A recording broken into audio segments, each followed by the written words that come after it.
మనందరికీ తెలుసు కదా! రీసెంట్‌గా తెలుగు ఫిల్మ్ ఇండస్ట్రీని అయితే అనేక రకాల వివాదాలైతే చుట్టుముడతా ఉన్నాయి. ఏదైతే నాగార్జున కన్వెన్షన్ సెంటర్ కూల్చుకొని, తర్వాత ఆయన ఫ్యామిలీ మీద వివాదం, రీసెంట్‌గా చూసుకుంటే మంచు ఫ్యామిలీ వివాదం, రీసెంట్‌గా చూసుకుంటే సంజయ్ థియేటర్ ఇన్సిడెంట్స్‌తో అల్లు అర్జున్ తీవ్ర స్థాయిగా ఇబ్బంది పడటం, రీసెంట్‌గా చూసుకుంటే గేమ్ చేంజర్ మీద నెగెటివ్ ప్రచారం.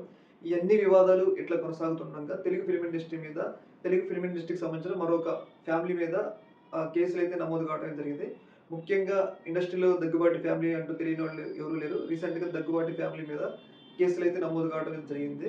ముఖ్యంగా వీళ్ళ మీద కేసులు నమోదు కావడానికి కారణం ఏంటి అంటే, వీళ్ళు ఒక వ్యక్తి దగ్గర అగ్రీమెంట్ చేసుకొని, ఆ అగ్రీమెంట్ ఉల్లంఘించారు. ఈ యొక్క ఉల్లంఘన మీద ఆయన హైకోర్ట్‌కి వెళ్ళడం ద్వారా హైకోర్టు ఈ ఫ్యామిలీ మీద కేసు నమోదు చేయాలని చెప్పేసి ఆర్డర్స్ ఇవ్వడం జరిగింది పోలీసులకి.